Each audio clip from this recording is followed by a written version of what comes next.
Okay, there you go. Okay, would you like me to start or does Denise have some lead-ins? I don't have any lead-ins. Okay, well, we'll start off. So the September 2nd meeting of the Historic Preservation Advisory Board will now come to order. So this is official call to order. The next item would be to take a roll call, and I would ask that Jessica do this as we have in the past. Sure. Liz Gehring? Here. Mark Gerwing? Here. Don Bird? Here. Jason Emery? Totally here. Terry Walters? Here. Larry Powers? Here. Marissa Ferreira? Here. Chuck Gray? Present. And did Stan Nelson happen to join us?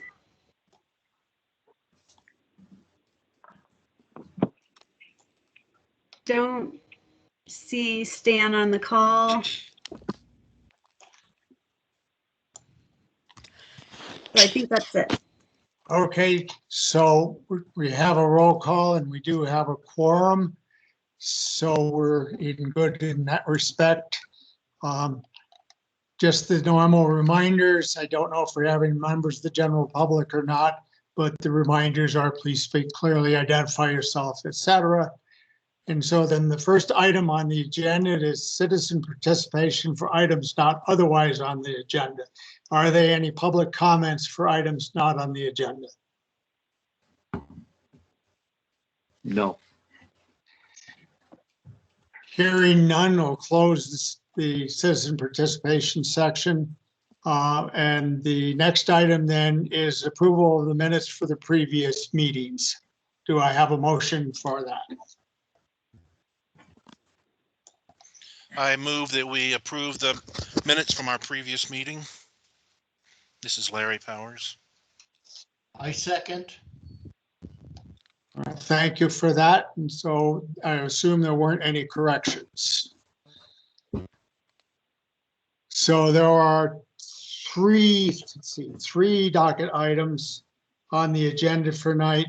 HP 21-0004 Tucker Ranch, 0005 Clyncke Family Homestead, and then a referral for the Robinson Vacation Rental.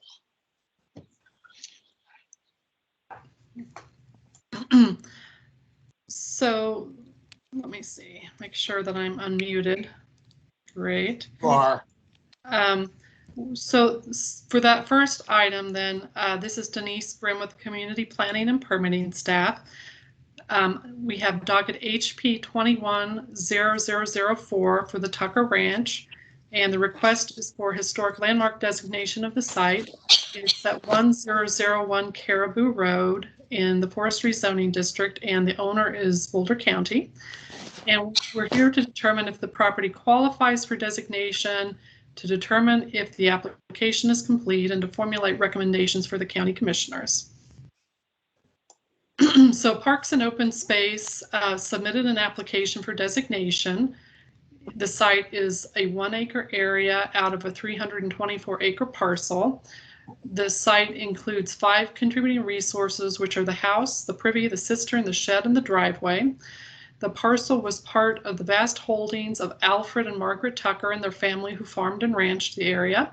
Alfred Tucker had first arrived in Colorado in 1859 and purchased the first 160 acres of his parcel in 1872. Subsequently, he added another 160 acres. The Tuckers also owned another 880 acres spread throughout the Golden and Arvada area, Larimer County, and Denver. The house was built in 1871 and retains its physical integrity from the period of significance associated with the Tucker family. It features a large fieldstone chimney, historic siding, and historic windows. The historic resources appear to retain their physical integrity as well, although the ages are unknown. So yeah, some of the buildings that we don't have exact ages on. So the county purchased the property in 2020 from the Tucker family, and we believe the property qualifies under criteria 1, 3, and 4. It's significant for its association with the development of early agriculture in Boulder County. It's significant for its association with early Colorado settlers Alfred and Margaret Tucker, and it's significant for its early construction date. So we are recommending that the board approve and recommend that the county commissioners approve the docket under criteria 1, 3, and 4, and subject to our 2 standard conditions describing when a certificate of appropriateness is necessary. And I will run through the PowerPoint presentation here as well. Maybe. Let me pull up the right one. I have too many presentations on my computer here.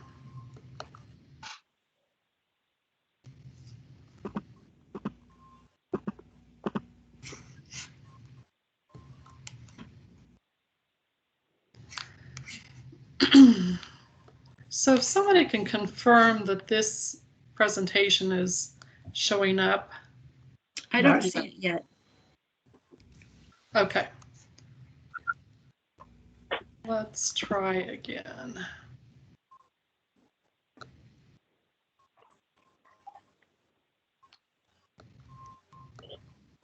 There you go. Okay, doke. Glad I asked. Yay.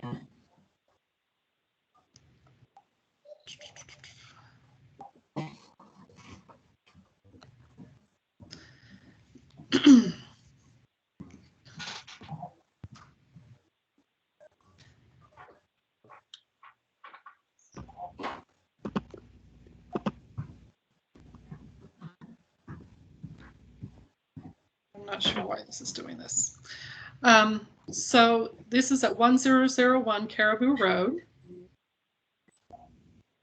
And the property is located west of Nederland, outlined in red. One second. For some reason, my computer is getting a little unruly here. There we go.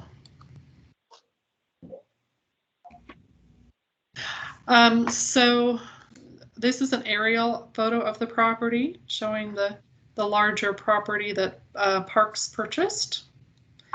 And on the north side of the property, in the yellow circle, is the site that we're looking at. And we are outlining the landmark boundary there in red. And then the 5 resources are shown here.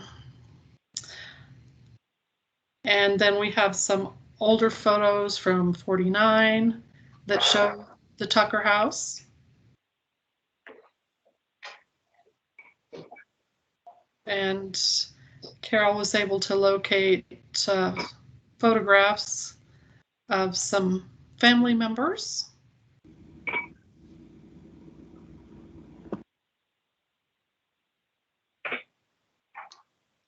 And then current photographs of the structure, the southeast elevation, the southwest elevation, the northeast, and then we've got the shed, the privy, and the cistern. And that is all I have for photographs.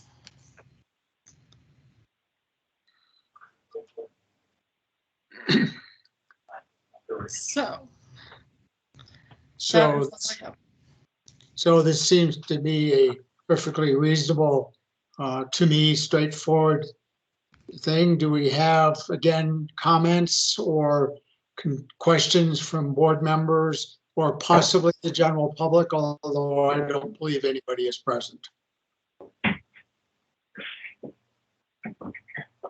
are you? I've got the camera turned off. Oh, right. There. So I had a quick question, actually. I wasn't sure if someone else was asking one. So the privy is currently on its side. Is it intended, if we landmark it with it on its side, would we have to have some sort of review if they're going to fix it, or are there any plans to fix that structure? Carol, maybe you can describe what your plans are for the privy. No plans at the present. It's probably going to remain on its side for a while because the focus is on stabilizing the cabin or house. We were up there last week and did some emergency stabilization because the cabin / house has endured over, I would say, 100 years of deferred maintenance. It's basically been abandoned for over 50 years. So the privies is probably going to stay on its side for now, but eventually down the road, yes, we will upright it and probably restore it, but it's not going to happen anytime soon as far as I know. But yeah, that's a great question. Will I need a CA to do it? Because we will not pull a building permit to upright it. Yeah, I mean, the the criteria or the conditions, that describe when a CA is needed are for alteration of exterior features or construction within the site area, but regular maintenance, which prolongs the life of the landmark using original materials or materials that replicate the original materials, will not require review of a CA. I mean, I would say that if you're just uprighting it, that wouldn't need a CA. If you were going to move it or put some other kind of foundation in or something like that, then we would probably have to do a subcommittee for a certificate of appropriateness or something like that. Sure, that's fine. That's fair.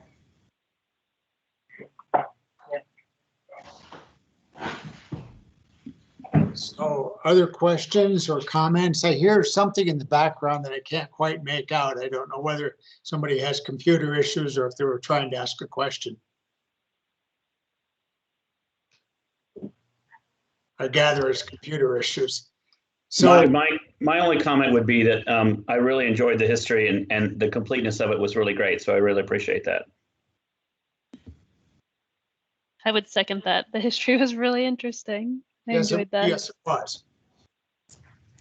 It was pretty well, very nicely put together.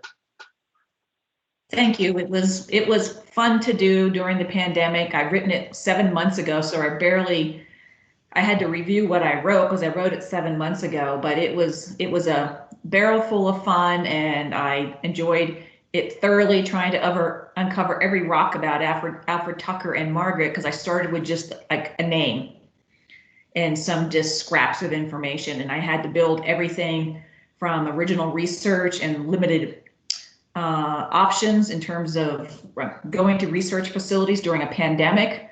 So it presented a big challenge, but a fun challenge, and I had a ball doing it, just finding out about this man and when he came out here in 1859, and he was quite a fascinating guy, I have to say.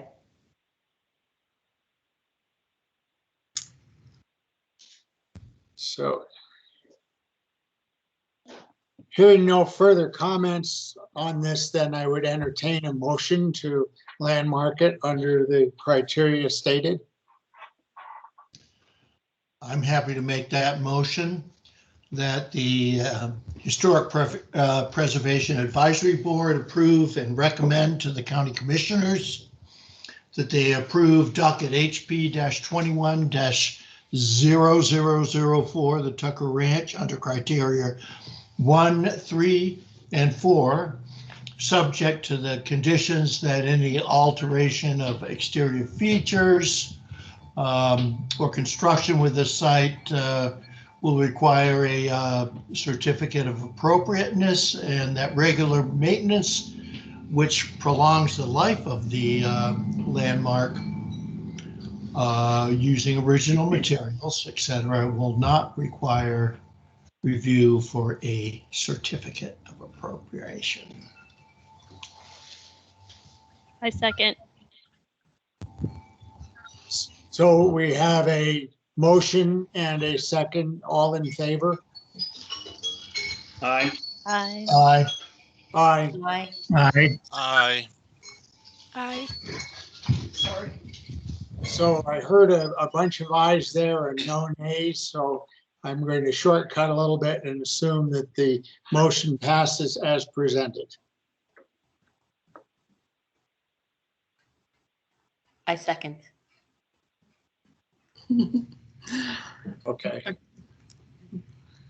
Okay, yeah, we didn't need a second on that one, but, No. but we're good. Super.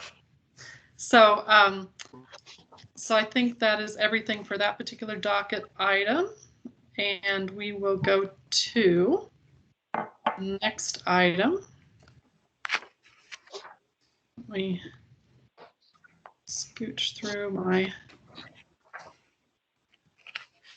find the right page. 1 second. Before we jump to that, I too would like to commend Carol Beam for her excellent work on putting together the presentation and researching the history of the property. Oh, well, thank you. Like I said, it was And a fun project. It's the newest apple in my eye, and we will take HPAB up there soon to get a look at the cabin, both inside and outside. Good. Carol, this is Don. Knowing the talent on your crew, I'm sure you'll take good care of it. Yep, they were up there last week cleaning it out. So it's yep, it's going to be a fun project for the department and something we're all looking forward to. Great, thank you, Carol. So the next item we have is docket HP 210005, the Clyncke Family Homestead. This is located at 7010 South Boulder Road, and the request is for historic designation of the site. The owner is Nancy Kimber, and the agents are Amber Stewart and Steve McHugh. We are here to determine if the nominated property qualifies for designation, to determine if the application is complete, and to formulate recommendations for the county commissioners.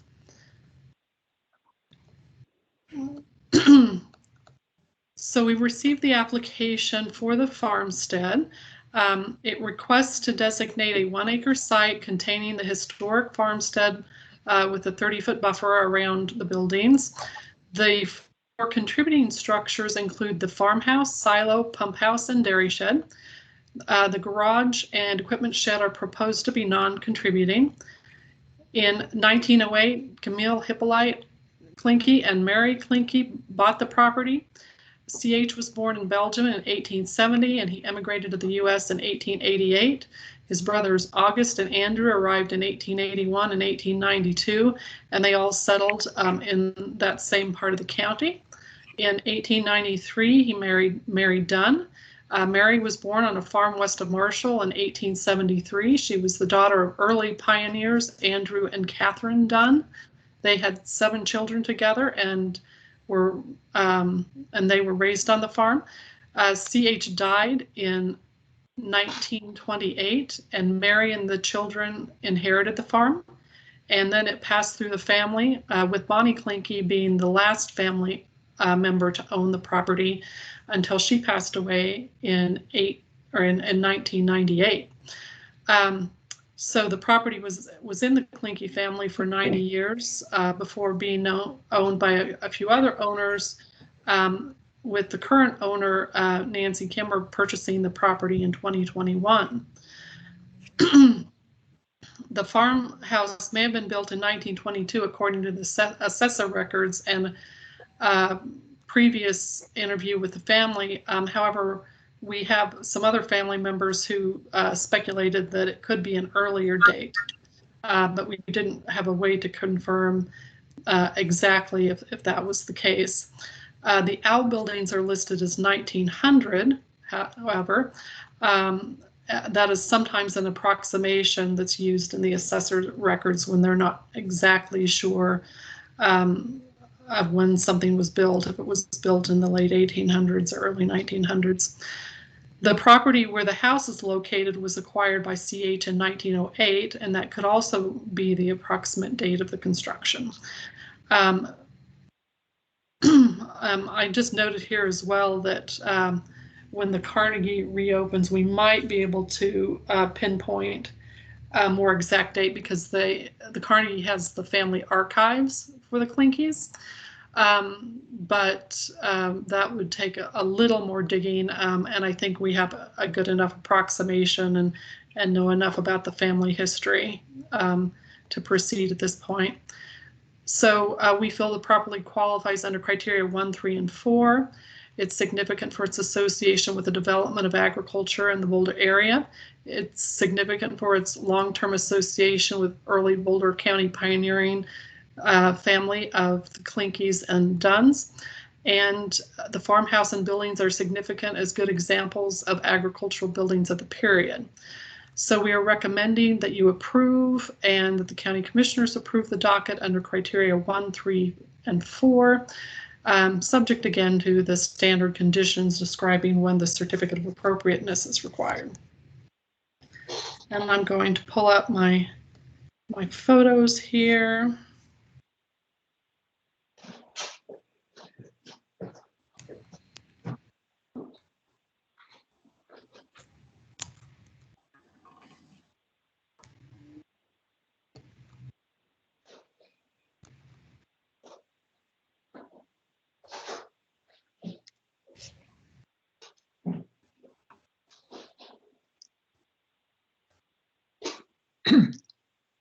We still have your smiling face as opposed to the presentation, just for your info. Okay. There you go. There we go. Okay. Yeah, it always takes a lot of more clicking back and forth than it would seem would be necessary, but I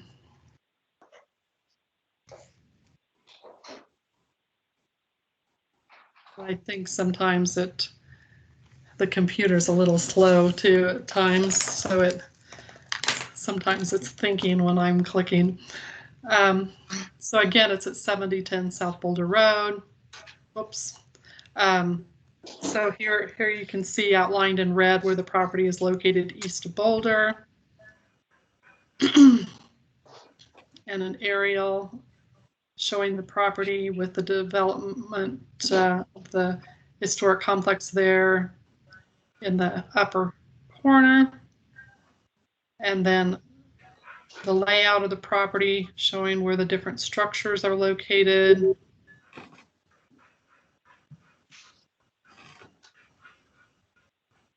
The bird's eye view.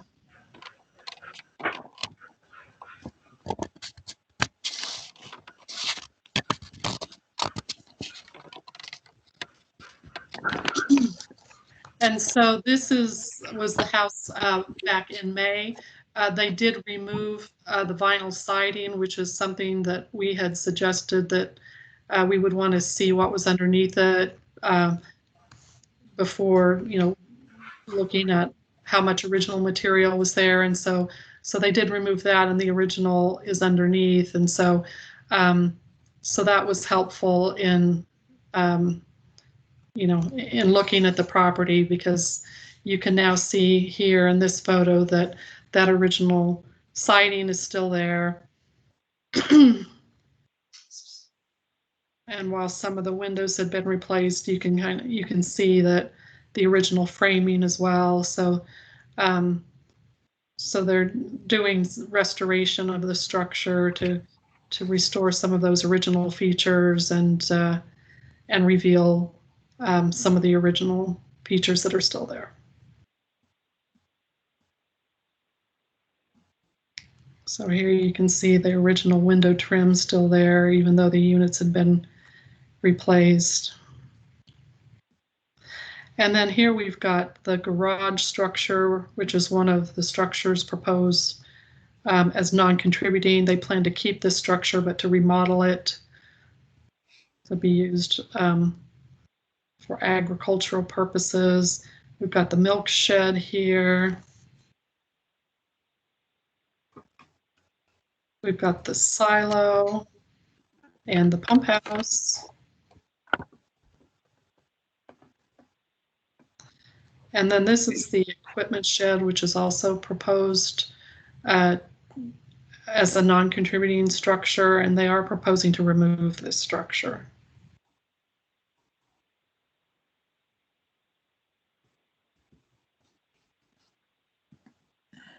So just a few more showing some different views of those.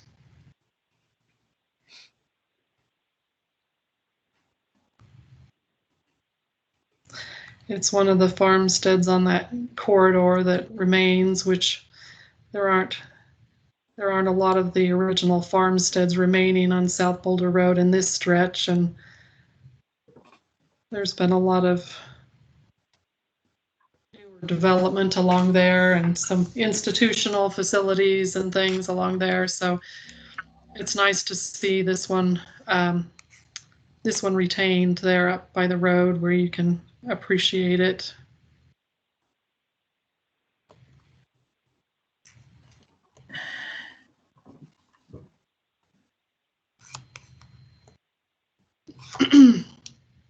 And so that is all I have. I know that the applicants are on the call and might have things to add as well, and then some public after that.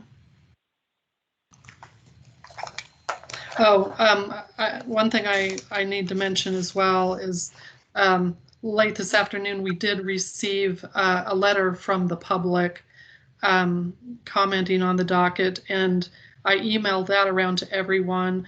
Was everyone able to read that already? I did. Yes, I was. Yeah. Okay. Yes. Thank you. So Chuck, if you want to take comment from the applicants and after they're done from the public. Yeah, this is Amber. Can you hear me? Yeah. Okay. Yeah, so I mean, I think Denise did a great job kind of explaining the project. We are planning on remodeling the garage to kind of have more of a historic feel, and plan on relocating the drive so it's more kind of goes around the silo and into the property, and build some orchards on either side of the farmhouse to give it more of a historical farm feel. And the future plan for the property is to have agriculture, lavender, bees, things like that. The owner is on the call and they can talk more about their plans for the agricultural use. But the farmhouse we would like to create as an ADU for the farm manager.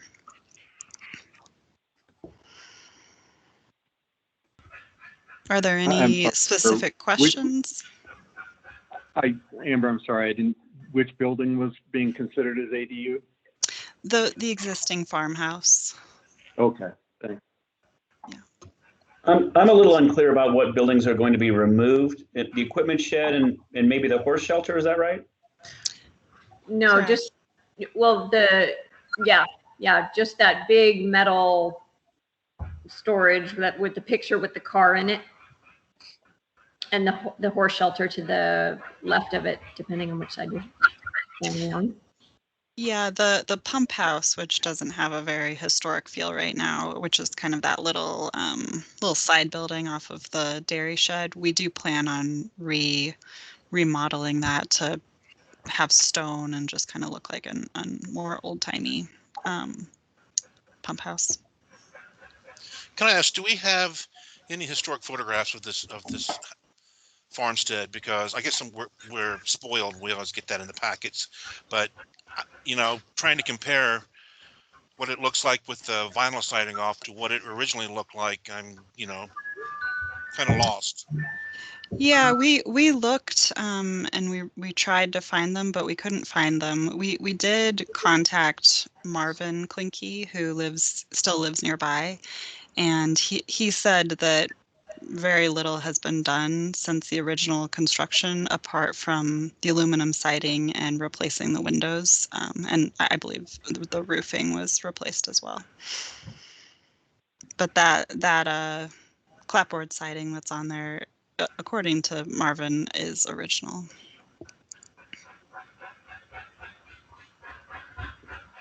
So, Mark, were you able to get your questions answered? Are you clear on what's? Yes, thank you. Okay. Yeah, this is Steve McHugh, one of the owners. Just to be clear, our intent is to restore the house as close as possible back to the original condition, because both Nancy and I are very interested in history and preservation. So although we don't have a lot of pictures right now, we do believe the pictures do exist. Marvin Clyncke's son, Chris Clyncke, lives in the area still. I have contacted him, but I haven't been able to get the photographs yet. But the intent is to get those, as well as look at the existing structure. And it's pretty clear after removing of the aluminum siding, the original structure is all there.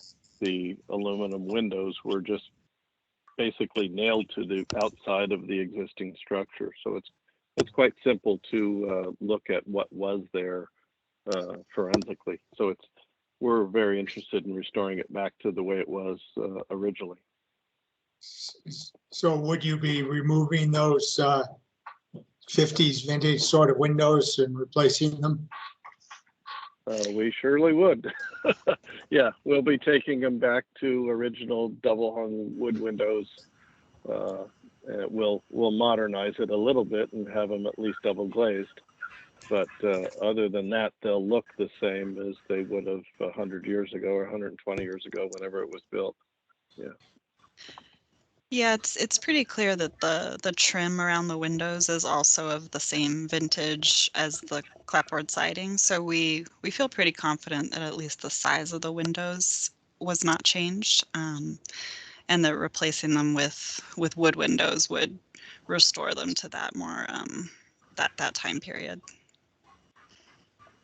I think I also saw that you plan to remove the railing on the porch. Yeah, Yes, that kind of crisscross trellis stuff we want to remove, and yeah, remove the railing so it's more of a simple farmhouse look.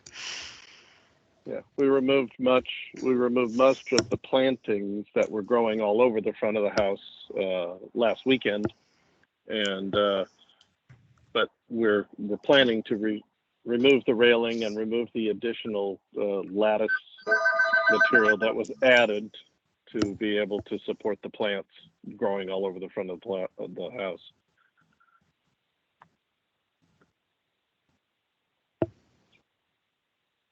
So Denise, do we not have any of those county assessors images from the 40s, 50s?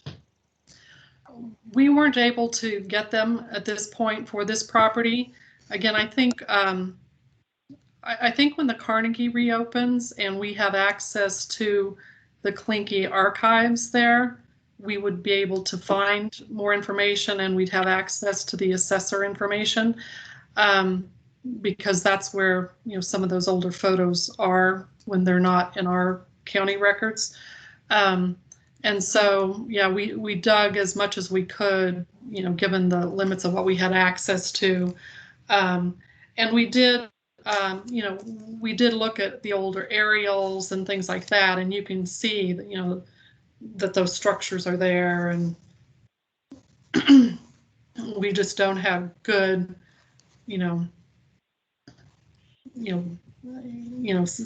often we just don't have as good of pictures as we'd like. But isn't that a problem somewhat in making plans and for what you're going to do? So we're planning on just doing the best we can with the materials that we've been able to find so far. So, you know, we've looked at pictures from that period in this area, and so what we plan to propose would be in line with that style. If we're not able to find the exact photograph of the house, I think that's the strategy that we'll use.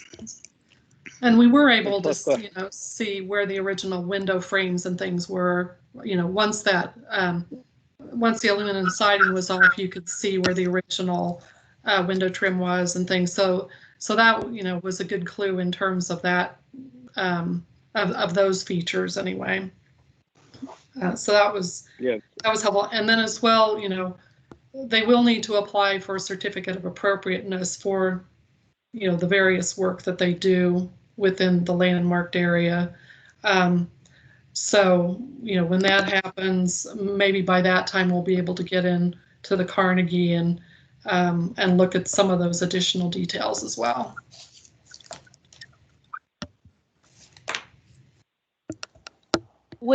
So because we're landmarking the site, which includes a number of properties, but some of them aren't contributing, like the equipment shed, if and when they demolish that, would that be not require a certificate of appropriateness because it's already been designated non-contributing as part of the landmark?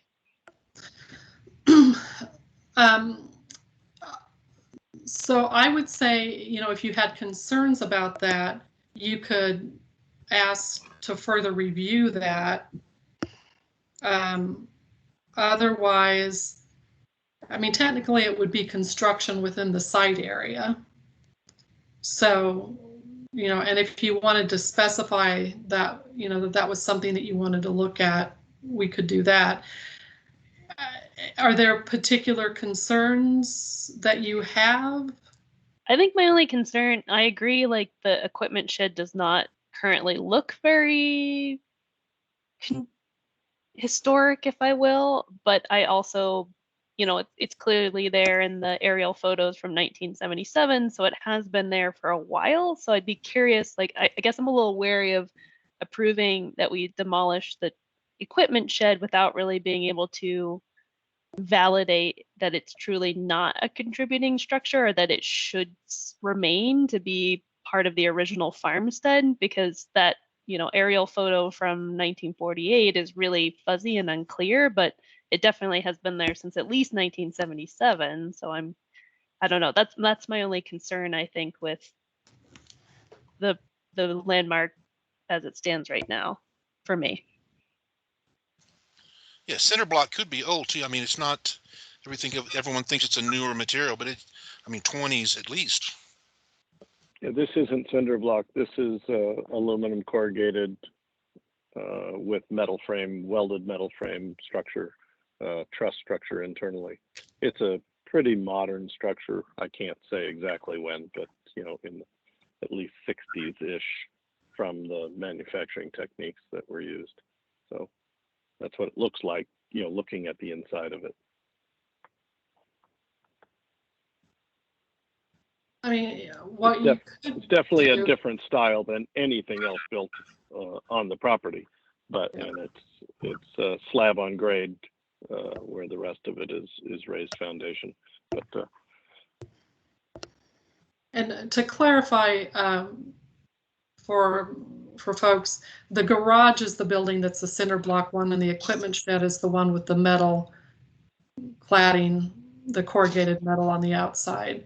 And so the corrugated metal equipment shed is the one proposed to be removed, but the garage cinder block one is also proposed as non-contributing and would be is proposed to be remodeled. And so I would say if the board wanted more information on those two structures, that you could maybe write that into the condition that you'd want to further review those two structures after more exploration is done, or something like that, if you felt that would be useful.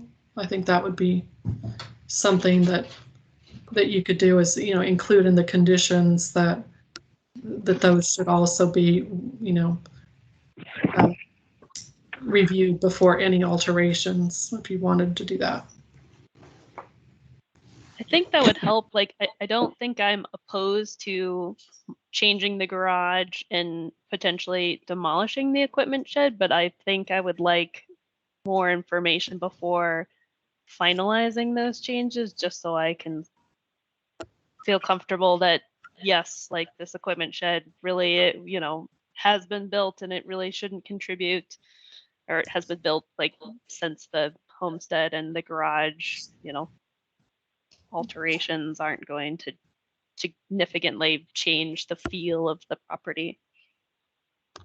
I would concur with that as well. I think if the resources at Carnegie haven't been really thoroughly kind of checked, because it's not possible to do that, I think we'd rather err on the side of being careful here. And even if the equipment set isn't of the same age of the rest of the buildings, even if it's just say over 50 years old, that still shows the development of the farm and of agricultural needs over time. So I think I'd rather see a little more research here if possible.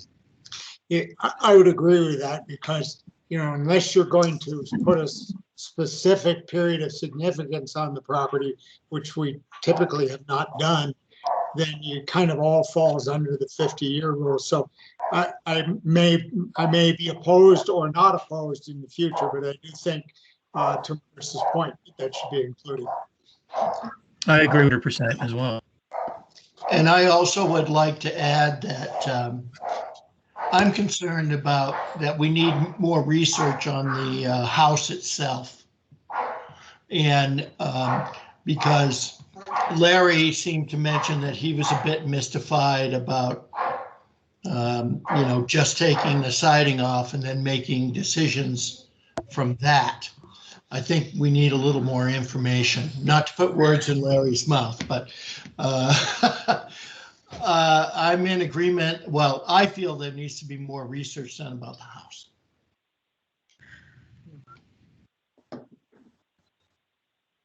Okay, just as a reminder too, we need to still take public comment.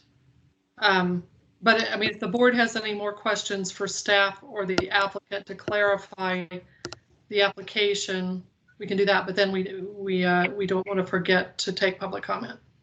Yes, correct. And even though I had not reviewed it earlier, I did review the letter. And so a question then as a part of the hearing, are there any other members of the public other than the property owners present who would like to comment on this docket? Yeah, this is, we're Gary and Tracy English. We live at 223 Barrow Drive. We're kind of a parcel, the two parcels to the east in Spanish. And the question, we kind of have twofold question. One was I heard the comment around the nature of the property, and then the nature of the property being an ag property, really trying to understand how the balance is made between a historic interest and a potential new building that's going up, and how those things either have to work together or not. And probably the real question there is, how does historic designation impact the SPR process as it relates to other buildings that are built on the property? Or that are proposed to be built, that are not yet approved. Right. Mm-hmm. So I can answer that. So to get approval for the new house and to keep the old one as an accessory dwelling unit, that part of the application is called a limited impact special review. And so someone can apply for that, the limited impact process and the site plan review process to build the new house and have the old one designated as an accessory dwelling unit.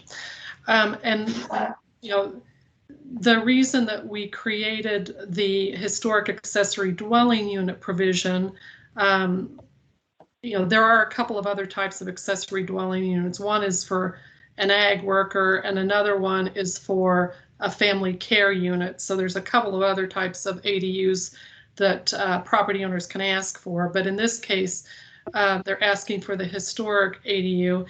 And the reason that code provision was created, quite a number of years ago was because we were losing so many historic farmsteads as people wanted to build new homes in the area.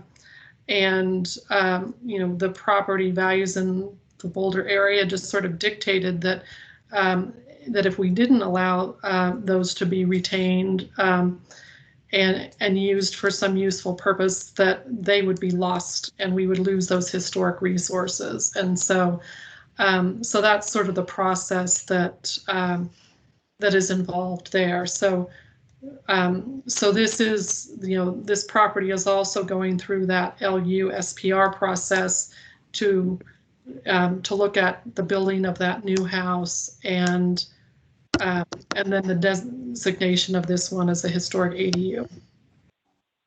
So we experienced this personally with a property next to us, in that there was an allowable ag building on the property, which is fine. The issue that we had stated at the time was that it also allows for sales through that particular building, and up to 75 cars a day can come in and out. So right now the building is there, but we're staring at vehicles. And so the reason I was asking about the marriage between a historic site, a 1 acre historic site, I think it's important to potentially look beyond just that 1 acre and saying, okay, the Clyncke place is historic. I think maybe you guys will decide that, but it's in its entirety. It's not just that 1 acre, because it was, and I'm not saying no home building, but what I am saying is that within the context of that historic site, it seems as though, and I don't think this is the right process that I'm in right now, but during that SPR, the two things have got to be considered together. In that if it's deemed historic, then whatever home built on that property, it doesn't necessarily be materially historic, but it has to fit within the realm of what was an agricultural community. That's just a point of view. It's always been in the property that there be a farm manager living in that house. That was in the original proposal we were given, and it was probably about 9 months ago now. Then the review has been moved, I don't know, 3-4 times since then. And so we're unclear about whether this designation changes the actual first proposal, which was that the house would be built here at a larger size than is recommended in Boulder County on this property. Excuse me, could you identify yourself for the record, please? I'm Tracy English, also resident at 223 Vaquero Drive. We look out on this property.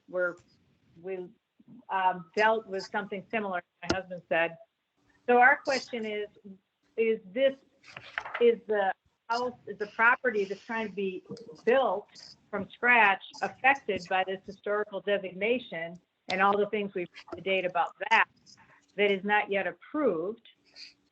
And also, is this the requirement that needs to be made simply because that's the only way a farm manager could live in a house up on South Boulder Road, as well as them live on the same 35 or 38, I'm not sure what the acreage is exactly, piece of property?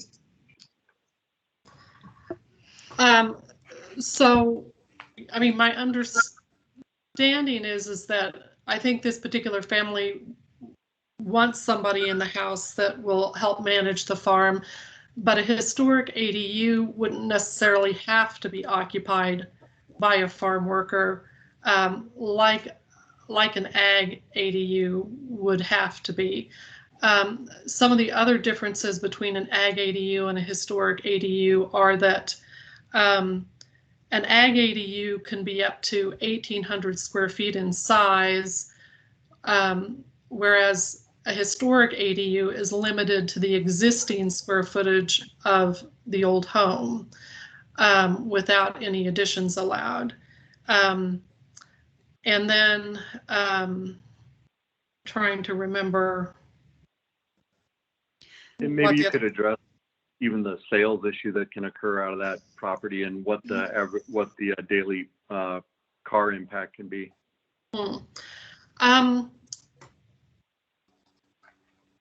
I don't know off the top of my head without looking into the code. That would be more, the type of thing that would be reviewed through the LUSPR part of the process. I mean, farms are allowed to have a certain amount of like ag sales or whatever. You can, you know, sell the products that you grow on site from the site, that type of thing. And then there are some other things that are allowed in terms of accessory uses to ag properties. But that would be the case whether the historic complex was there or not, Sure. you know. So those really, those types of things probably aren't really going to be impacted by the designation so much that I can see. It is the code, right? So just so it's clear, it's never our intent to do that. So we're talking about a hypothetical that will never happen, but that's okay. Okay. Well, and for the record, when somebody speaks, can they make sure to give their name, because this is like the public, the recording is the public record, and sometimes I'm not sure which person is speaking. That So was sorry. Steve. That was Steve McHugh. Okay, thank you. Denise, this is oh, sorry. This is Amber Stewart. I just wanted to clarify that we're not proposing to landmark the 30 or the 39, 40 acres. We're just proposing to landmark the part of the site that has the historic structures on it, and the new house we are not requesting to be under any sort of historic scrutiny. I just wanted to confirm, because that seemed like it was part of Matt's question. Yeah, this is Gary, and I think I totally understand that. The point is more, there's some gray areas that we kind of run into as homeowners here, where, you know, there's intent and then there's what occurs. And the reason specifically we're asking about things like cars it's not the intent, but I can tell you right now, I'm staring outside at freight, and so that was never the intent in this process. But I can, if you'd like to come out, I'll show you where they are. And as far as the home's concerned, it's not about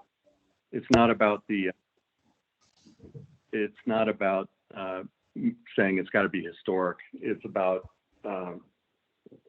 what is now going to be allowable. So between this process of historic designation and then between the limited impact and the SPR, that's what I'm saying, is it feels like we're maybe in the wrong meeting, where we need to be kind of talking about that as well. Yeah, I mean, I think that a lot of the questions you've had would be more appropriate for the SPRLU hearing. You know, and we've got that scheduled for the 16th.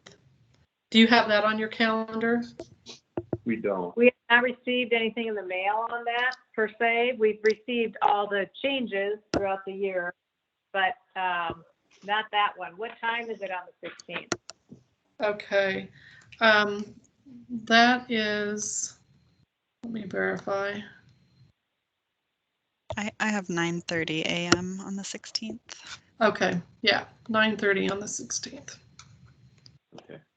Denise, I have a quick question. Do you know if by making this a historic ADU that the floor area of the house is exempt from the floor area calculations in the presumptive house size limit? Yeah, I mean, it ends up being something that's approved through the process. Yeah. So,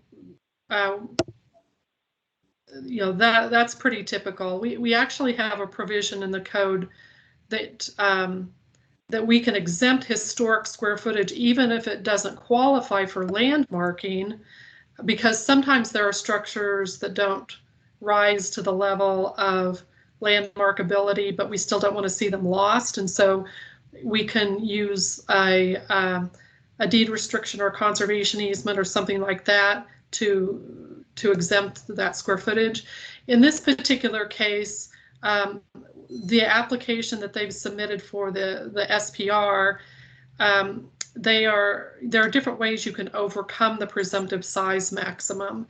And in this case, their proposal is to overcome it by looking at the average of the adjacent parcels with larger structures. So because there are a number of larger structures immediately adjacent to this lot, they're able to request that they're able to request that the commissioners consider that, looking at the sizes of those other bigger structures that already exist to overcome that. So they didn't really have to necessarily use all of the historic arguments that they could have, because they also have this other tool that they can use to request that. And there are a couple of adjacent properties with pretty large structures on them. So great, thank you for that. Yeah. This is Jennifer Foreman. I have a question, but what we were saying about the presumptive size maximum, if they want to move the house from where it is, which is close to South Boulder Road, to being further back on the property, they have to get this designation as a historic property in order to overcome that historic and build in a new location. When we bought our house, which is adjacent as well, we were told that home, that would never be able to be built on further back because there was already an existing structure on the property, and any improvements or new building related to that would have to be in the same location as the existing home. So it seems like we're trying to get a historic designation to be able to build a new building on the property, and only for that reason. I mean, the site plan review process, looks at all the issues about location and so that, is really more part of that particular process. And it isn't that uncommon. I mean, there are times when we want to use an existing disturbed area, and other times there are other, factors to weigh in the decision about, where is an appropriate location. So, each property is different in terms of the different criteria that have to be weighed and looked at against each other, and try to find the right mix of issues and determining what they're willing to approve. So, it'll go to the commissioners, and they'll, look at all of those issues. I think one of the concerns, is that the South Boulder Road corridor is, a pretty significant view corridor. And so I think that's one reason that we want to keep these historic structures up by the road, because, they're smaller structures. They're more in keeping with the historic character that we like to see retained.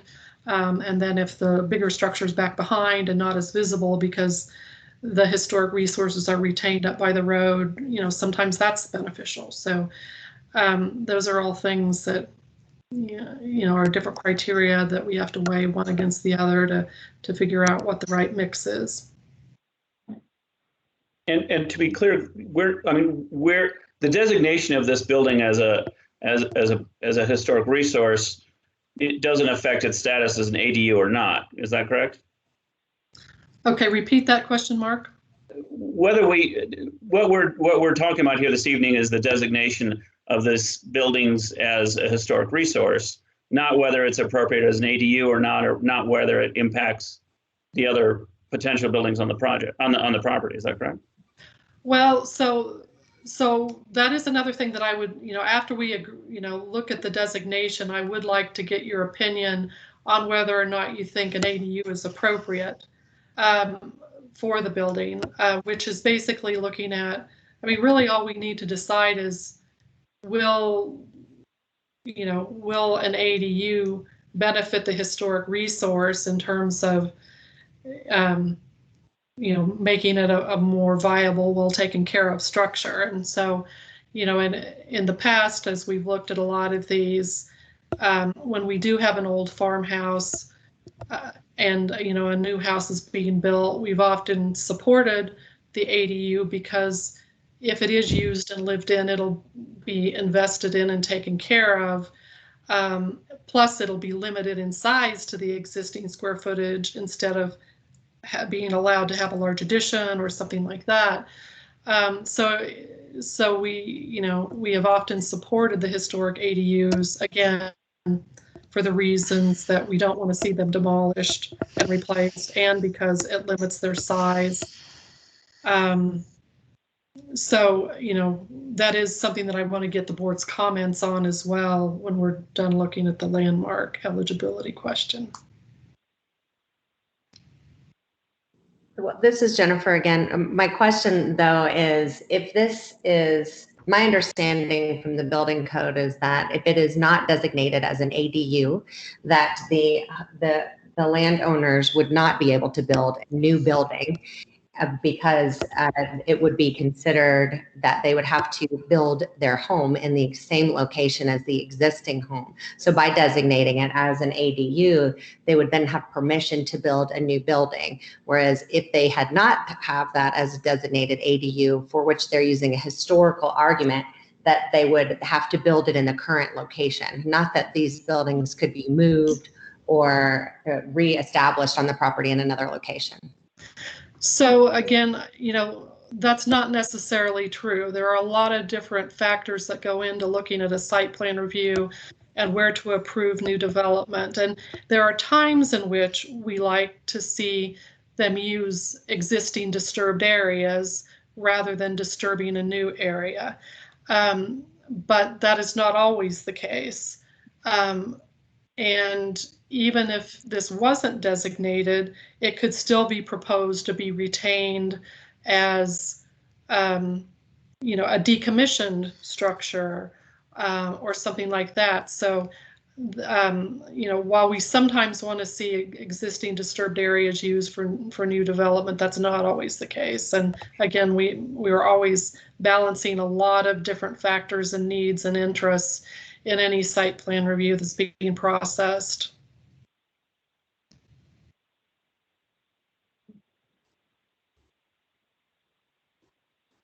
I think this is Jason, the board. Is it in our purview to comment on ADU or not? Yeah, so again, that's one thing that I want to ask the board about your thoughts, but I do want to resolve the first docket and then talk about the referral part of it. Yes, and so this is Chuck with HPAB again, and I sense that we're getting a little far afield here with public concerns, probably perfectly reasonable, justifiable concerns that are better addressed in another meeting where we're merely here to address, is this a historic structure or not, and should we recommend to the county commissioners that it be identified as such? And so I would like to get back to that topic, please. Thank you. Okay, and we do want to check though to see if there was anybody else from the public on the call that wanted to speak to the docket that's at hand. Yes, this is Sharon Amirfathi. I'm at 7150 South Boulder Road, and I had some questions listening to this. I mean, the reason why I joined this is to learn about your process and learn about how you determine a historic property. And it sounds to me like there's not much of the original structure that is actually that historic besides the clapboard siding. It's been lived in continuously and it's still livable today. So I'm assuming they have everything modern in there, electric, plumbing, heating, and the windows, and they're talking about making it look historic. Oh, let's put some windows in to look historic. Let's put some stone over the pump house to make that look historic. But I had some questions about how you determine that. And that is my question for the board, is I don't understand, just because there's some old stuff there, does it make it that historic? It's been obviously modified and lived in for a very long time and still to this day. So very different than your first docket of the Tucker Ranch. Very different aspect. So I can clarify a couple things. So we don't look at interiors. Our board only deals with exteriors. And so, you know, in this particular case, we were recommending approval because the existing home is still there in its original form. It had some inappropriate siding put on it, but that was removed and we can see the original still there. And then also we can see that, you know, a lot of the windows are in their original locations and sizes with the original trim still there and the ability to make out, you know, where, where those features were to a reasonable degree. And then we also, can see the, the silo and some of the other farm buildings there. It still, depicts a historic farmstead on that South Boulder Road corridor. And so, we felt that it retained enough integrity to recommend approval. Okay. Okay. Yeah, I was just surprised at the historic aspect of this coming in this late in the game.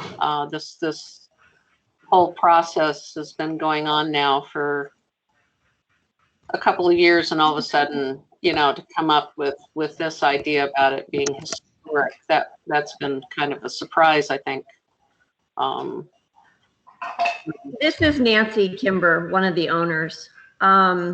We only bought the property earlier this year, so we've not been involved with this property for any longer than that.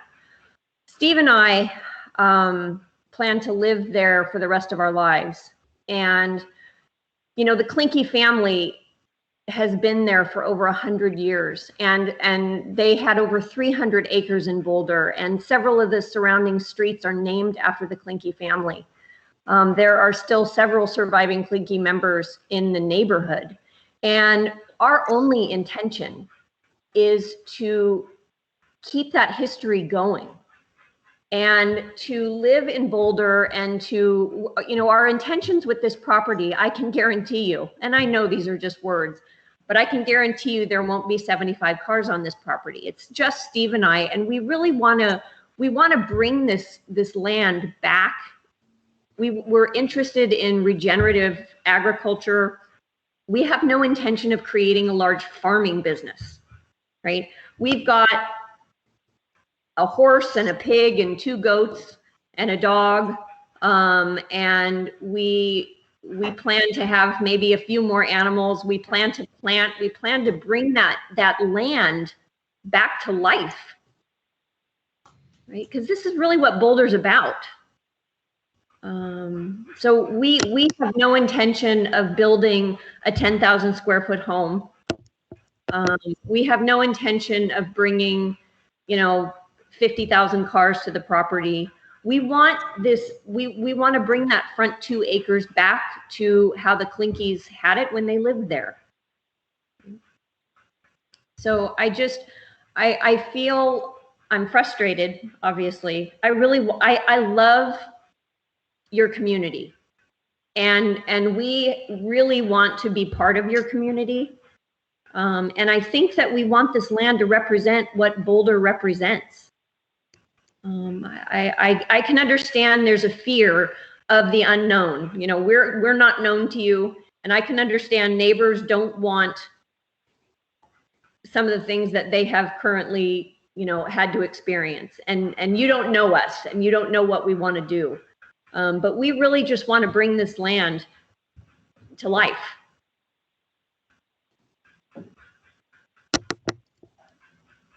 I think that's all.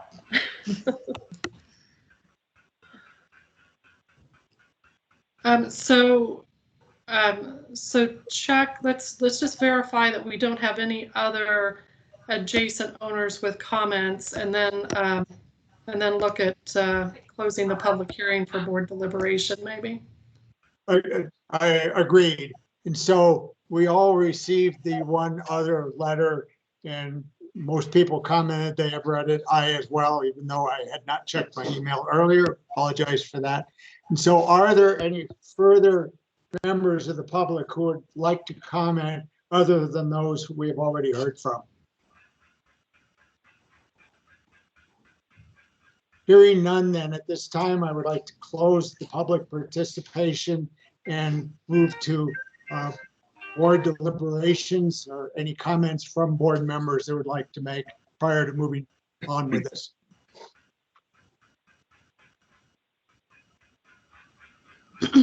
I would just like to comment that I would like to see some sort of criteria that we set in our recommendation that the board has a chance to review the equipment shed and the garage changes before, as a condition of our potential approval.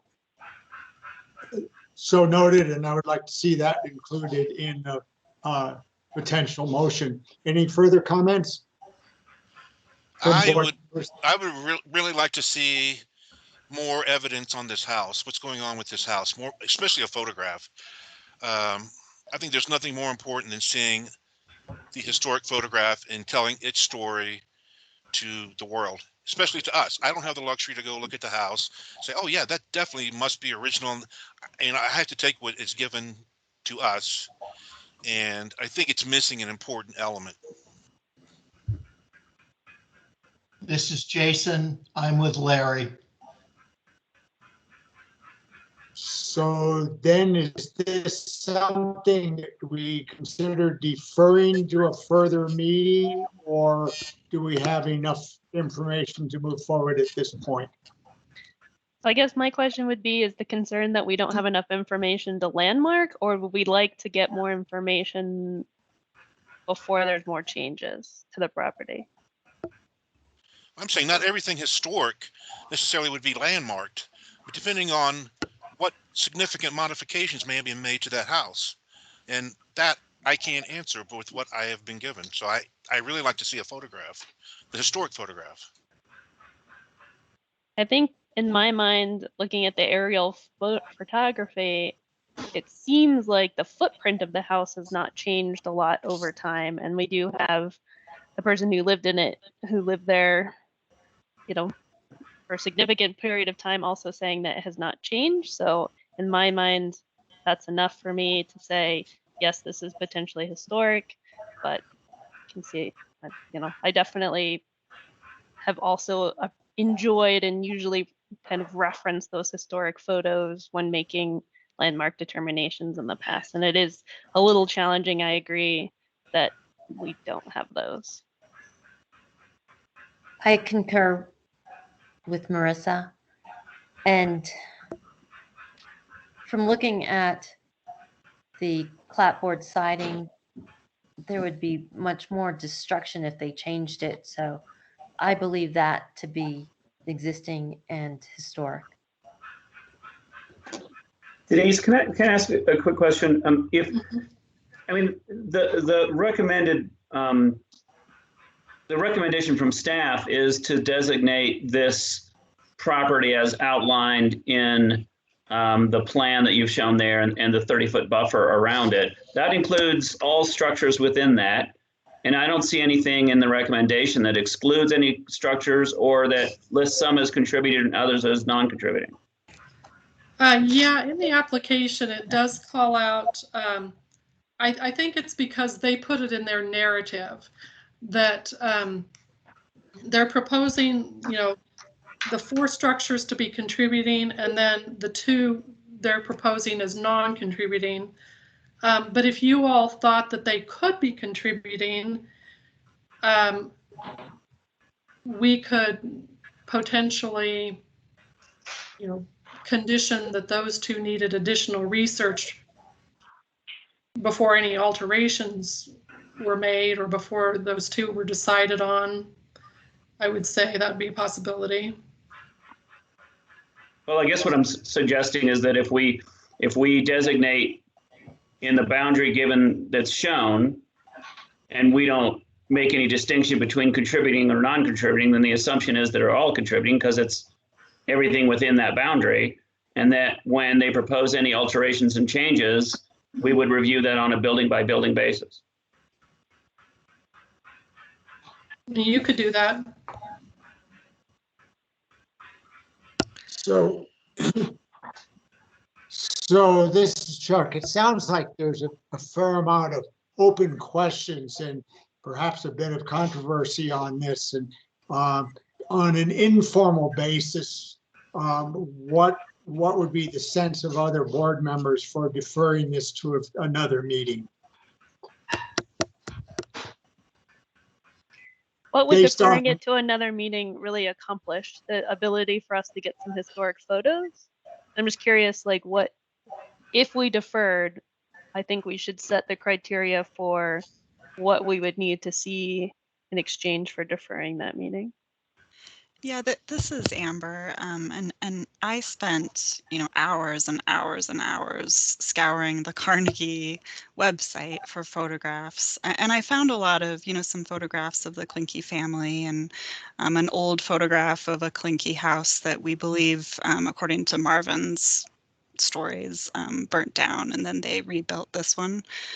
And I don't know if there's a planned opening date for this Carnegie Library where there's resources beyond what's on the website, but I'm just concerned that if you're going to defer for that reason, and then I have to wait until this library opens and the pandemic to end, I'm just concerned about that as a condition. But and this is Chuck again, it was just a thought. We can certainly take a vote on it at this point. We've heard public comments, and I believe we've at least listened to more of the board members' concerns. And if I'm not correct on that, then certainly we should have more discussion. But at some point, we need to come to some resolution. We either vote on it now or we defer it. Yeah, and let me suggest that maybe we vote on designating as the boundary as shown, and when any one of these buildings, nothing can be done to any one of these buildings without getting a CA. And so when one of those buildings comes in, if the appropriate historical research information is not available, then we request it at that time. That seems to make sense. Idea, Mark. Sorry? I missed who was speaking. Larry, did you just say something? It was not me. Okay. Well, it might have been me, Don Bird. I think Mark's idea is good. Okay, well, at this point, I would entertain a motion for landmark recommendation or not with the conditions as people have discussed. I think personally, those are good inclusions. So I would make that a part of the motion.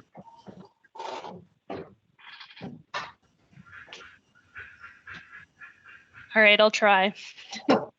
So I recommend that the HPAB board approve docket number HP 210005, the Clyncke Farm Homestead under criteria 1, 3, and 4, subject to the 2 standard conditions. I would also add that we would like to designate all structures as potentially contributing, and if any should be non-contributing, we discuss that at a certificate of appropriateness subcommittee at a later time. That work, Denise? I think so, yeah. I'll second that. So we'll take then an official roll call, and I would ask that Jessica record it as such. Sure. Liz Gehring, I approve. Mark Gerwing, I approve. Don Bird, I approve. Jason Emery,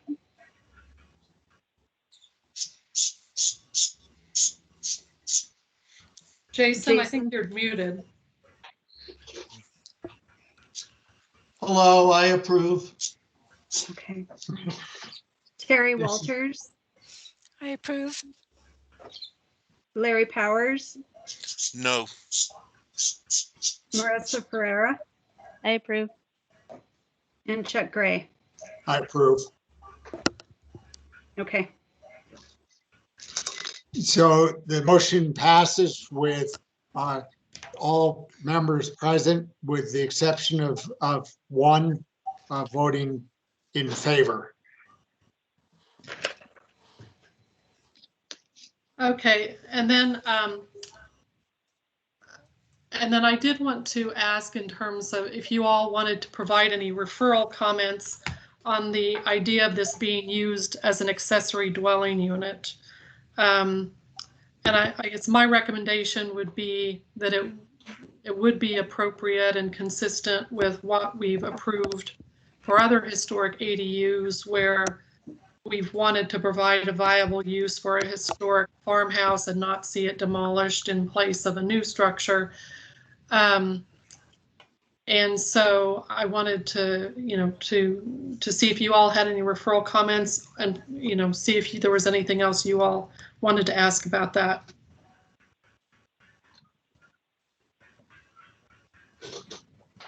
Is it true that if you make it an ADU, attached or detached, that whatever building is built has to be smaller than the original building, the residence? Is that correct? No. I mean, the historic unit is limited to the size that it currently is. The size of the new structure is evaluated through the process, the site plan review process, where we're looking at the sizes of other structures in the neighborhood and then all of our other site plan review criteria.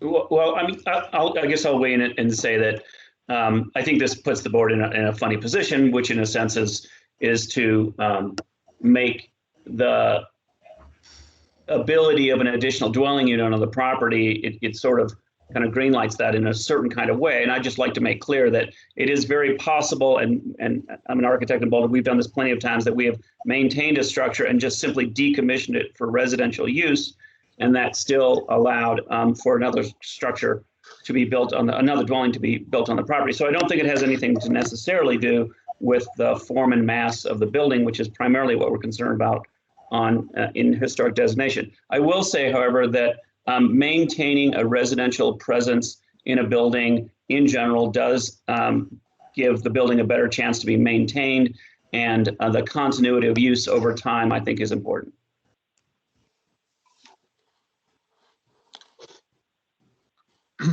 I would also add that, and I agree with Mark, that I do like to see buildings lived in, and so I do like the idea of making this an ADU simply for the fact that, if we're going to preserve this structure, I do think it can help with that preservation by making it something that someone lives in and has to maintain as a residence rather than just having it as a empty building. And so I agree with that as well, because one of the last things we want to see happen is to recommend something be designated, have that happen officially, and then have it demolished by neglect.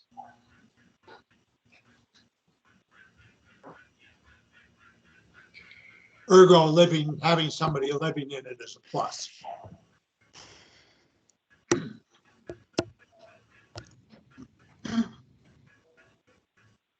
So, I mean, it sounds like there's a fair amount of support for it being used as a dwelling unit. Does the board have any other comments to pass along, or?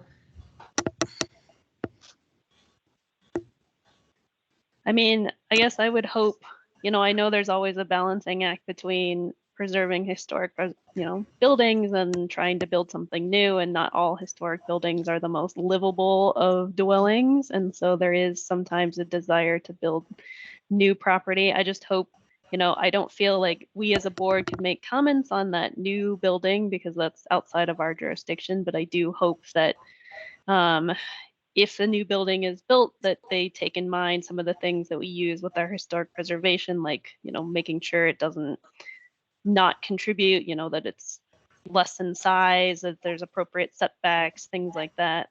I hope that by landmarking this, that there is some thought given to how the new dwelling, if anything, may impact the current structure and site. Can I say something?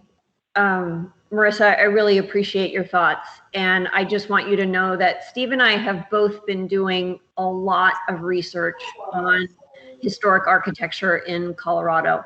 And we're really interested in making something. I hope that's not Steve telling me to shut up right now, because it just might be.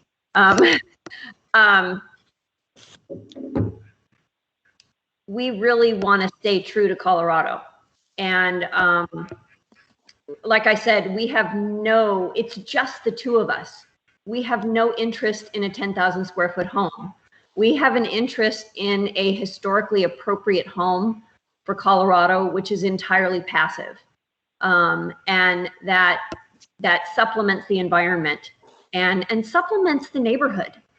I really hope you all come over someday to meet us and see what we've done with the property, because we really have only one interest, and that's really creating a really environmentally friendly property. And we have a pig named Kevin Bacon. And no, he's not for dinner either. That was my pig's name.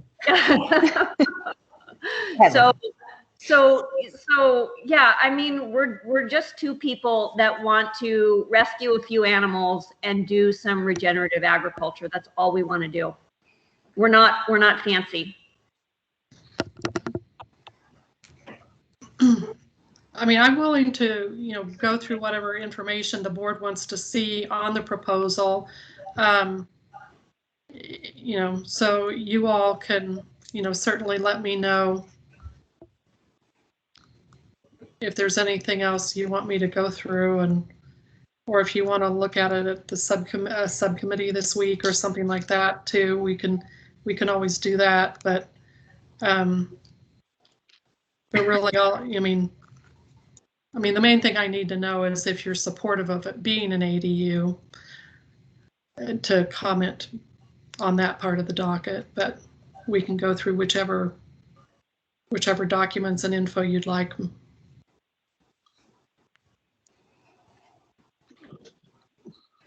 we need to vote on it, or do we just need to comment on it? Well, I mean, if I could verify that at least we had a quorum that felt like the historic ADU was appropriate for preserving the historic resource, that would be beneficial. And it sounds like Mark and Marissa and Chuck did. I don't know if Dawn and Terry and Larry, you felt that an ADU would further preserve the landmark. And this is Terry. I agree that a lived-in dwelling is a cared-for dwelling. I concur.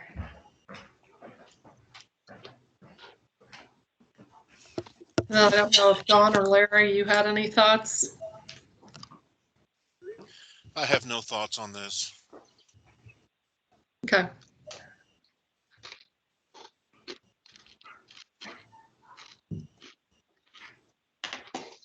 And I'm not hearing anything from Dawn. He's muted. So Dawn, if you had any comments, but you might not.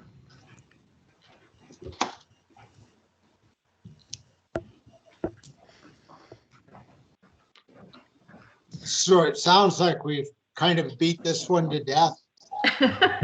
So unless there are further comments from the board, we would move on to the next docket, which is comments on the Robinson vacation rental.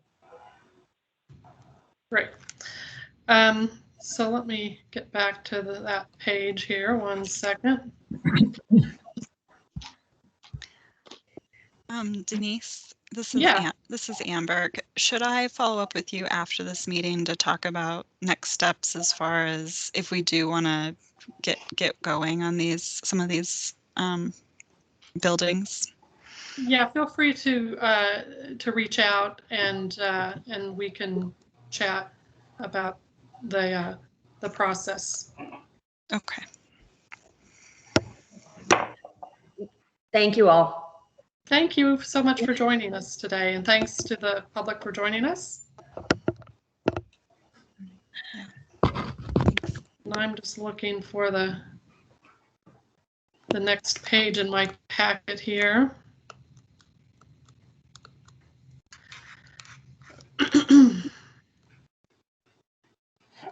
So this item on the agenda is a referral, and it's for docket SU 210006, the Robinson Vacation Rental. This is a special use review to permit a vacation rental to be rented up to 120 nights per year with a maximum 2 days or a minimum 2-day stay and a maximum 10-day stay.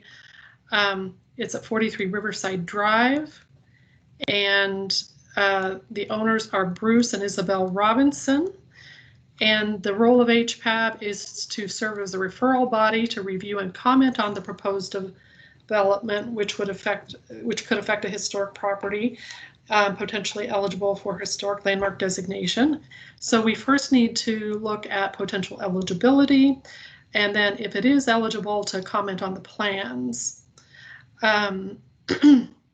So the recommendation on the architectural inventory form is not clear. The form states that the cabin would not individually qualify for inclusion in the National Register or as a county landmark, but it goes on to say that if a district were created, the cabin would without a doubt contribute to the significance of the area as a historic district. The statement suggests that it does qualify for landmark designation under what we have as criterion 8. And that one, let me scroll down one second. And that is, the criteria that states that it can be eligible for its relationship to other distinctive structures, districts, or sites, which would also be determined to be of historic significance. So basically, it kind of allows us to designate a structure if there is district potential there. And so staff is recommending that we find it eligible for designation under criterion 8, and then also that if you felt that that was the case, to support the docket and encourage the owner to participate in a district if one is ever created. And I'm going to run through the information here. One second, let me get this one opened up.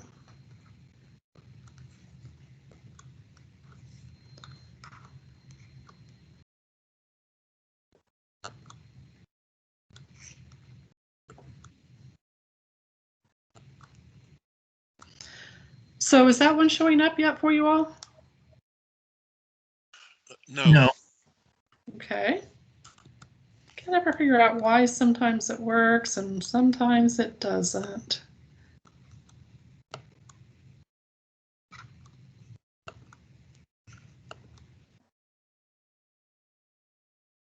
Did that one work? There we go. Yes. Okay. Great. And so this is again at 43 Riverside Drive. It's near the highway there, just off on Riverside Drive, but close to the highway. And here's an aerial view of the property on the Middle St. Vrain. And then here we have some photos of the structure. One from when it was evaluated in 2005, and then another one from today. So, and again, one from when the evaluation was done and one from today.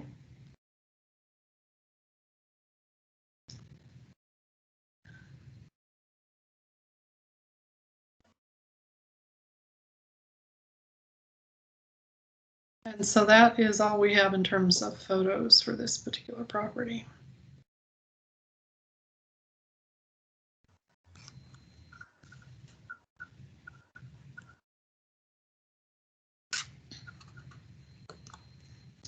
And so that is all I have.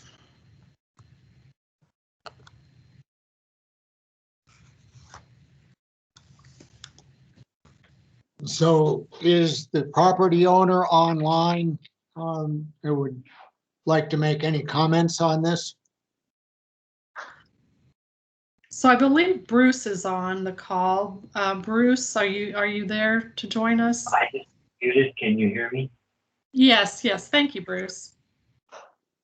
I'm here too. Yeah, Isabel's here too. Thank you. So what would you like? Just if you have any, any comments to add. I guess we've had it for about 19 years. When the county asked that we are required that we put in a septic, we did, and that's the opportunity to make it rentable. It actually has a toilet now. It's very much, you may have, well, you haven't, but there are pictures that came from what is the Carnegie archive from the Carnegie.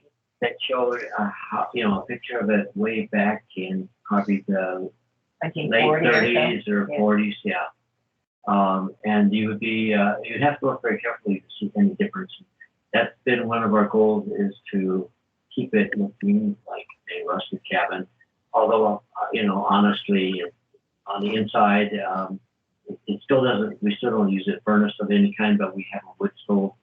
And it does have the modern things on the, inside, water heater, washer, dryer, dishwasher, refrigerator, yeah.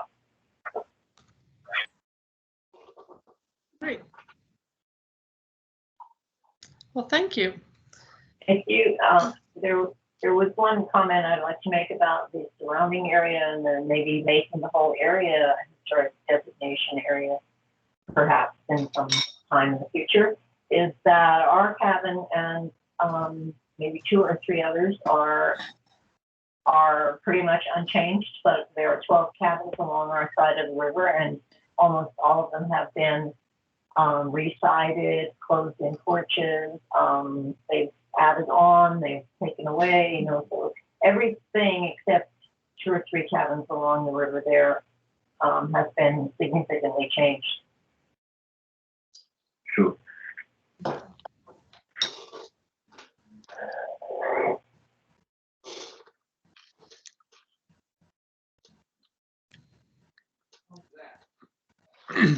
Did we lose Chuck?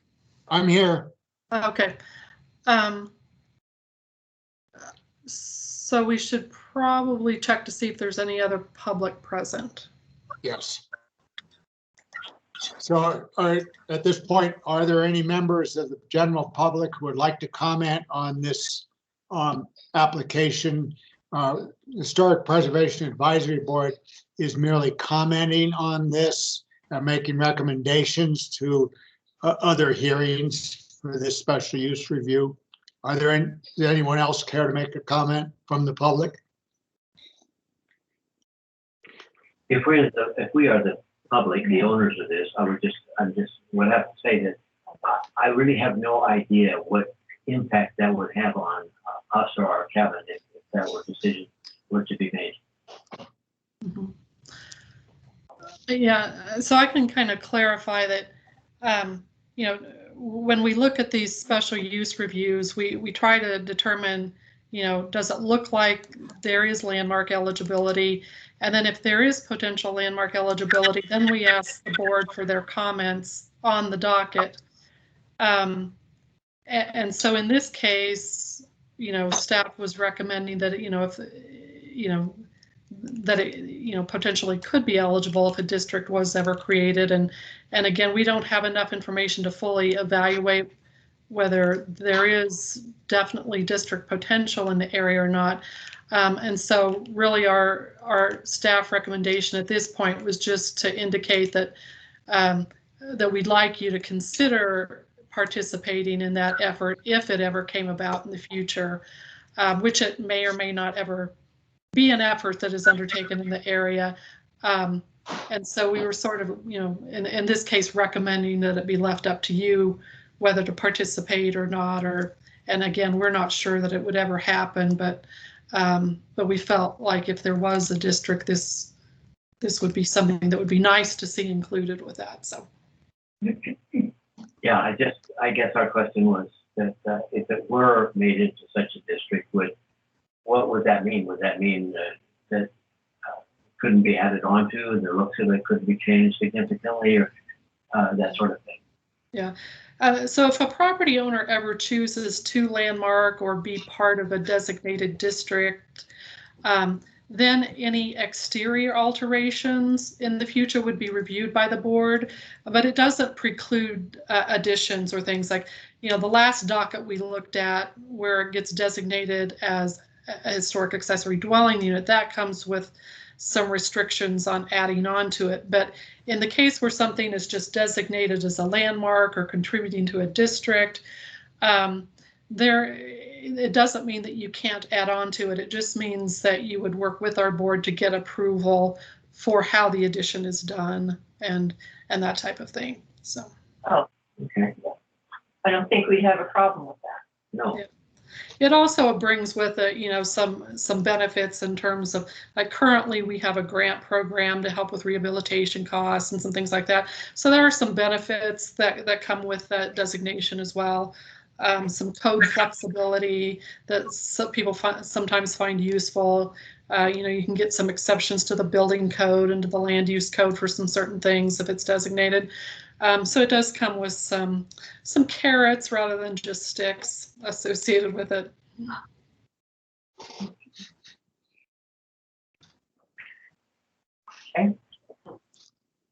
Okay, so are there comments from the board or questions from board members to either the property owner or to staff at this point? Well, I guess I have a comment in that it certainly seems like this building is eligible under criteria for landmark designation. We've certainly looked at other things that are not nearly as intact with original material as this building is. Maybe its age of construction is not quite as old, but it certainly speaks to, I think, the recreational use of this part of Colorado and the creation of these cabins. And I would certainly agree that it is eligible for landmark designation, and it seems that, yeah, I mean, we're not designating this evening, but it seems like that's a path that I would recommend. I agree with your comments. I think it looks quite nicely intact, if you would, and there's, you know, always a possibility of a district. From what the owner has said, you know, with as many people have made a lot of modifications, maybe not, who knows? But as an individual unit, I think it certainly is eligible, and that's all we have to say tonight. We don't certainly not voting on its eligibility at this point. So my recommendation is to concur. I mean, Chuck, you are looking at eligibility. You're just not designating. Agreed. Yeah. I also thought 4 was significant.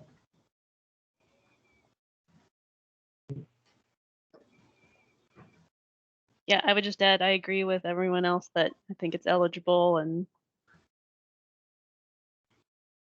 the specific criteria, I agree for potentially, but would have to, you know, look at it in more detail.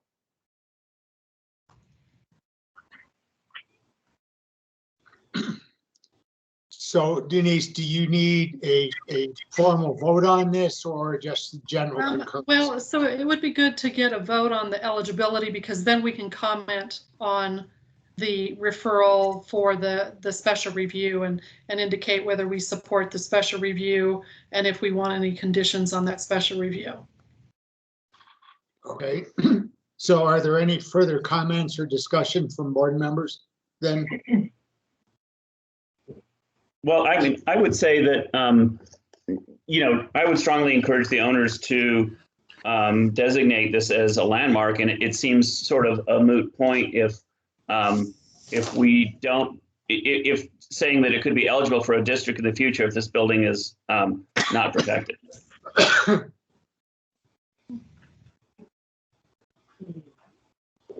So Mark, are you saying that we should make it eligible and then potentially make that a condition of our approval of the special use? Well, I would encourage and I would not want to designate over the owner's objections. So I would like to see that they were on board with that, but that would be as far as I would take that. I agree. I don't think I would want to require it a condition of the special use, but I would strongly encourage landmarking and would support that. But how do we approach having it landmarked? Was that you, Bruce? Yeah. And what was your question? Did you say, was that Bruce? I had said, how would we go about having it designated as a landmark? So we do have an application process for that. And, we can get you that information on how to go about that. I can send you an email and give you a call next week, and we could chat about the application process if that was something you're interested in more information on. Yeah, or Sam Walker he's helping us through this process. When I first saw Nick Bradley, I was sure. So does somebody want to make a motion on eligibility then?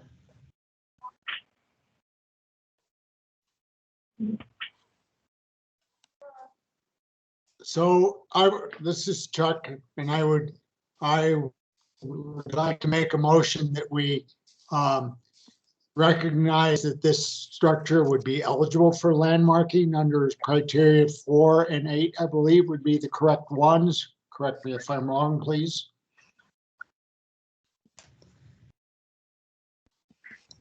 I don't think 8 exists yet, but it could potentially. I might have blown it there. I was copying off somebody else, so my apologies for that. But certainly under criteria 4, which does exist. I second. Okay, I can take the roll call vote on that. Let's see. Liz Gehring. I approve. Mark Gerwing. I approve. Don Bird. I approve. Jason Emery. Approve. Terry Walters. I approve. Larry Powers. I approve. Marissa Ferreira. Approve. And Chuck Gray. I approve. And then, and then staff is recommending that, that the applicant consider landmark designation, but that it not be a condition of approval of the docket. I concur with that as well. I agree. I concur. Agree. This is Jason. Agree. And so in terms of comments back to the referral, my personal recommendation is in the affirmative that they be allowed to pursue as presented for partial rental, however you want to say it, but what was written in the docket.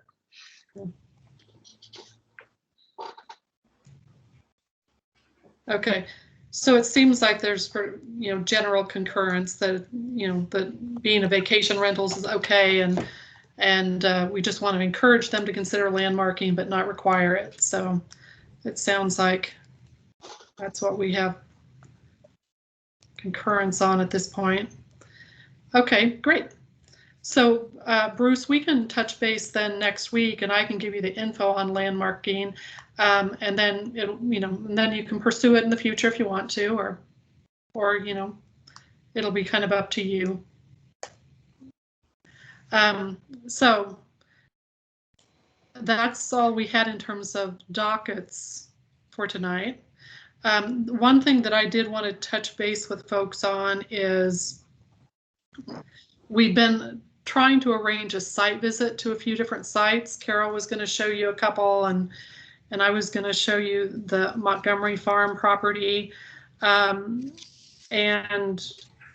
we'd had trouble getting a time that was working for folks. We've been juggling a lot of different things between staff and different people being on vacation there. And so I think now we're sort of looking at maybe early October.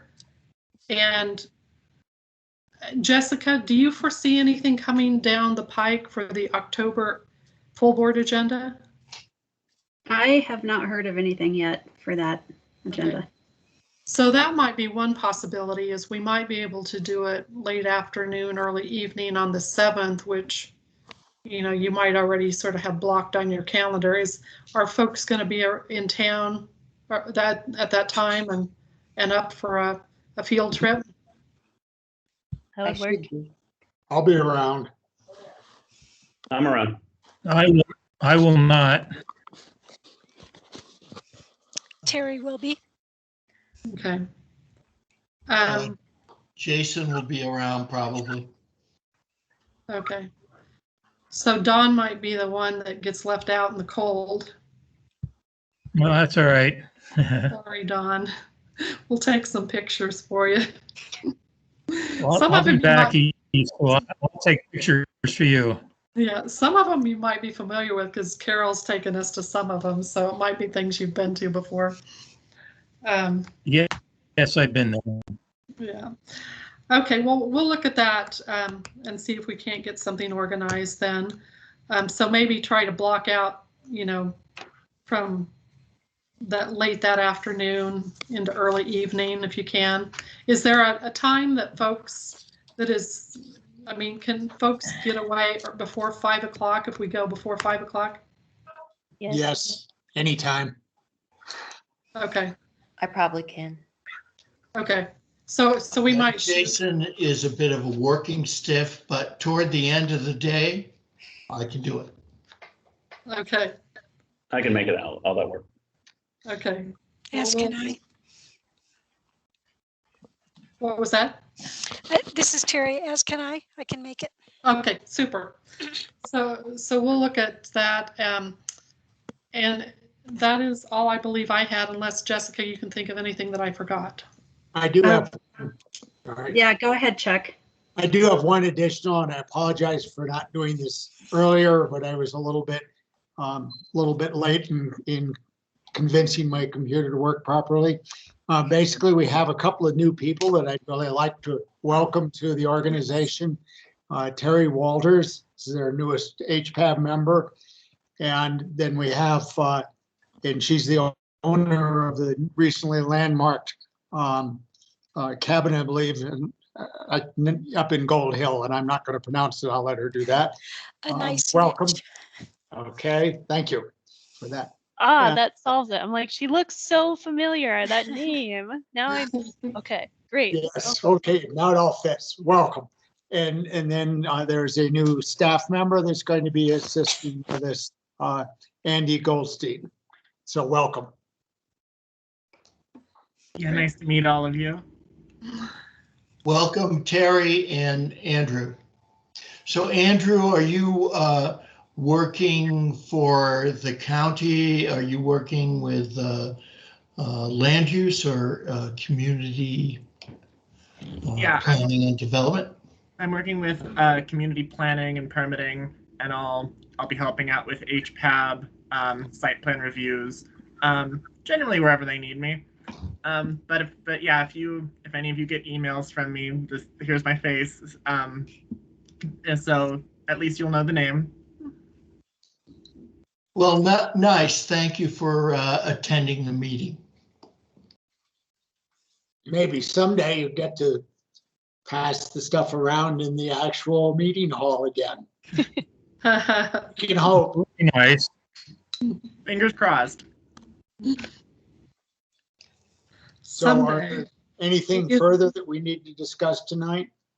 Not that I can think of, unless. Just that I will be sending out a request for a subcommittee meeting, probably on Tuesday when we get back to the office.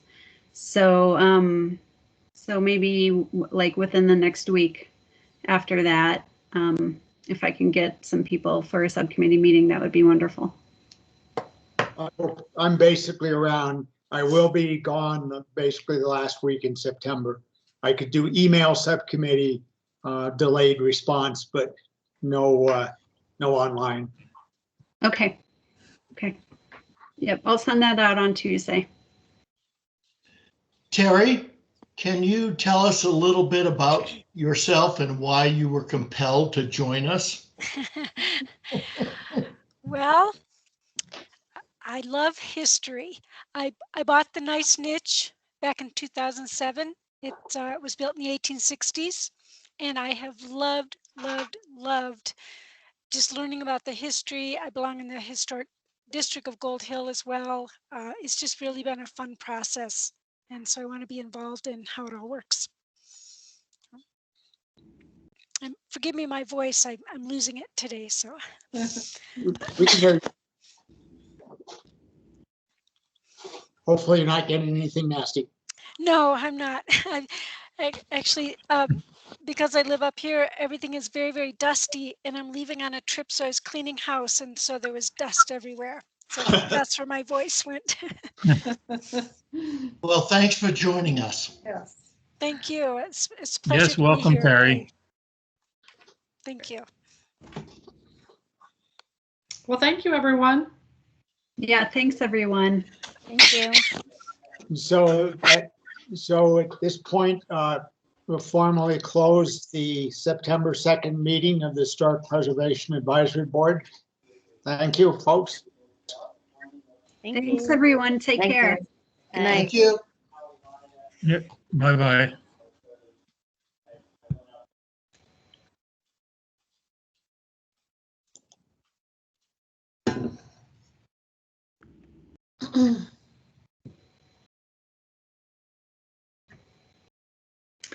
So Andrew, you're free to go.